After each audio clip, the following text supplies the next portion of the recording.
Welcome to DePaul's 12th Annual Freedom Award Luncheon. I am Ann Miller, the 5th Freedom Award recipient, and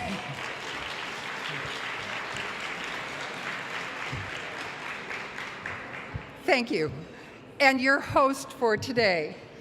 It is truly an honor and a privilege to be here as we celebrate women in recovery. On behalf of DePaul Treatment Centers, thank you for attending. 12 years ago, DePaul established the Freedom Award and hosted its first luncheon. The award was named to connect it to DePaul's mission statement. We work with individuals, families, and communities to create freedom from addiction. The award honors individuals who are boldly willing to tell their stories of recovery, regardless of the stigma involved and the judgment of others. The concept of freedom, the Reverend Leo Booth says, is the foundation of sobriety, recovery, and spirituality. So we start with our stories, the journey to freedom. The recipients of the Freedom Award are recognized because they have shared their stories and they have done something special, even extraordinary, to help out.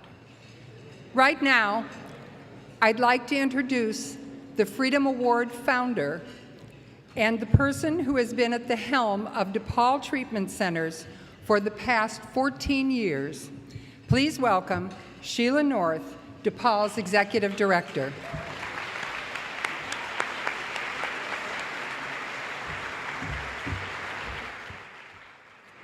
Yep, 14 years.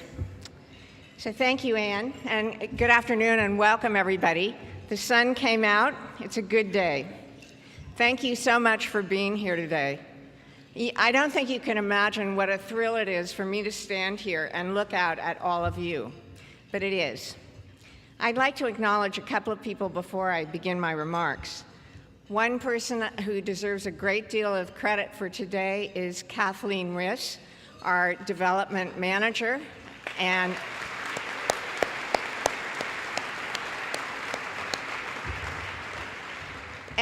the other person I'd like you to meet today is Father Steve Newton. And Steve Newton was the founder and first executive director at DePaul. He was here for 9 years. Thanks for being here. So this is our special day.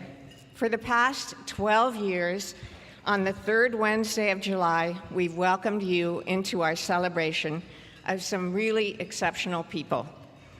And they're exceptional even if they weren't recovering from addiction and alcoholism. They are people who are accomplished, who do things.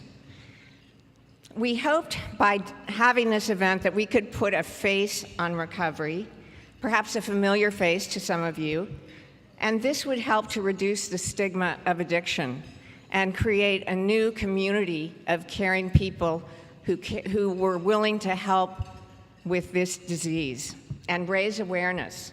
So you are a new friend. We bring you into our circle. It's my honor, Nancy, to present the Freedom Award, the 12th Freedom Award to you, and to thank you for being you and for your service to the community. Congratulations.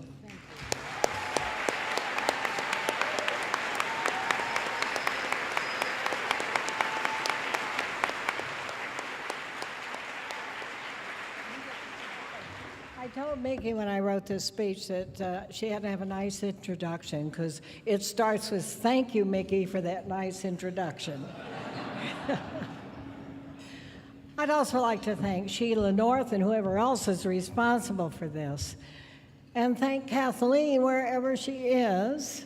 She's somewhere, she's always somewhere, for her support and grace that allowed me to invite so many people. I want to share this honor with my family members that are able to be here, who've supported me through the years in spite of myself, and all my wonderful friends and colleagues, including some women who have been through Come Rest Well, are here today. Thank you all. I could not have done it without one of you.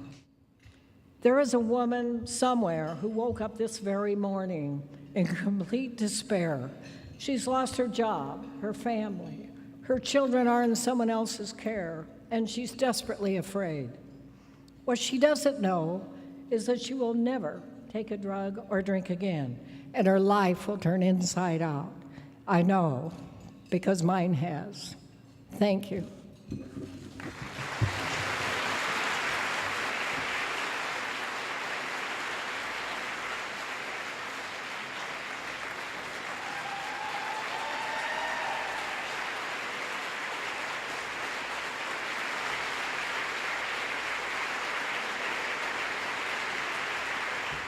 After nearly losing her life, Julia came back to DePaul on April 3rd, 2010.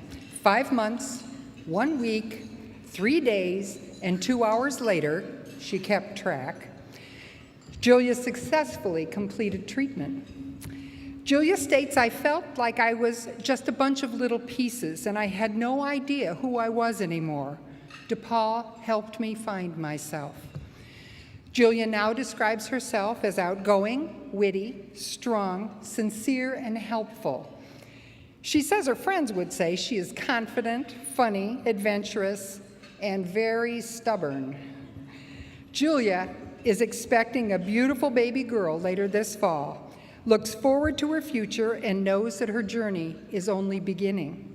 Please welcome Julia Johnson to share her story.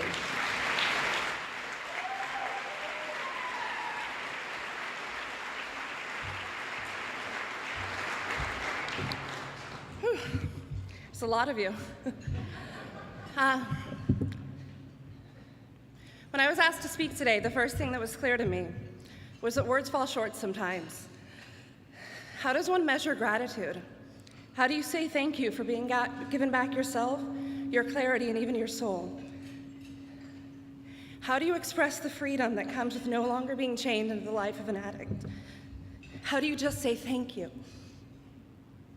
Then it hit me, you don't say it, you try to learn to live it. Which is exactly what I'm trying to do today. My story begins long before the use of drugs.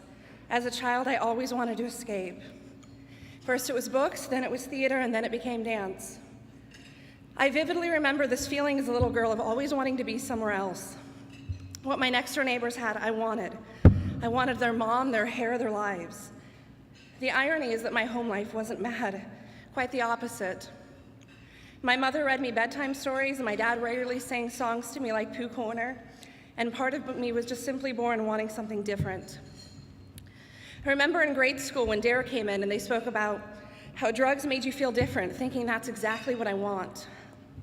It still took me a decade before I found that. I was 19 the first time I was given pain medication. I just completed my freshman year of theater school and I had a kidney stone.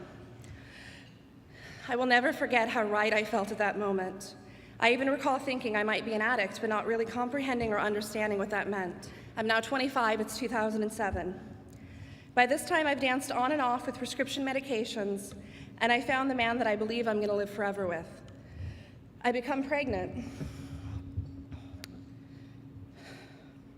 I think I found my purpose. I think I've discovered my path, but as it sometimes does, things go wrong. I now become one of the people who walks through the unthinkable. I'm suddenly in labor before it's time. I haven't felt my baby move in 2 days. And then I hear the words that changed my life. "I'm sorry, but we can't find your baby's heartbeat." August 4th, 2007. I don't know what to do.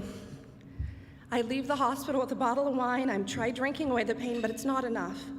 7 days later, I find myself in a dope house, suddenly dating a man because he's got a child I'm able to raise as my own, and even better, he's the hookup. Suddenly, I'm a junkie. I don't know what happened. I'm in and out of psych wards. I have days I remember vividly where I go without shoes because they just don't matter. The strangest things are now routine.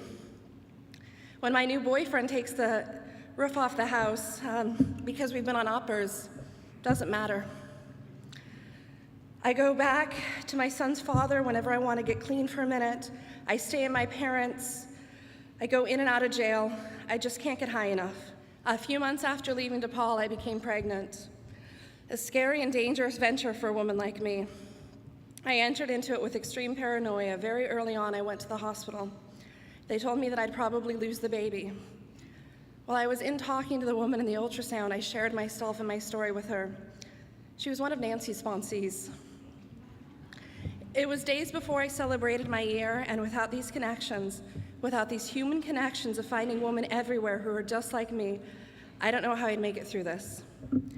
I'm a little over 6 months pregnant, and I'm not getting the fairy tale I dreamed of. But what matters most is the baby is perfect.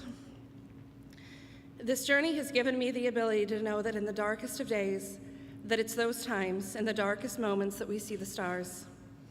DePaul didn't give me back my life. They gave me a life I'd never had. I have dreams today. I want to work with women in addiction during pregnancy, or with women facing the hardest grief, the death of a child. The truth is, I don't know where I'm headed, but I do know what my path is leading to. I've got choices, and I will never forget what one of the counselors said to me when I entered DePaul. Welcome to your life.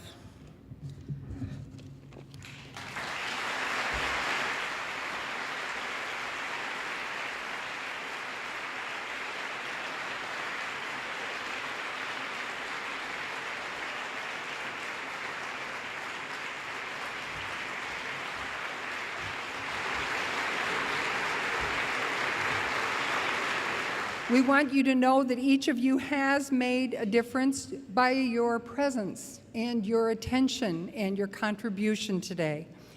We hope you leave with a greater awareness of the consequences of alcohol and drug addiction, and particularly the toll that it takes on all of us. DePaul's Youth and Family Center helps young people create freedom from drug and alcohol addiction. Please help us continue to provide this important work. Thank you for coming, and I hope to see you again next year.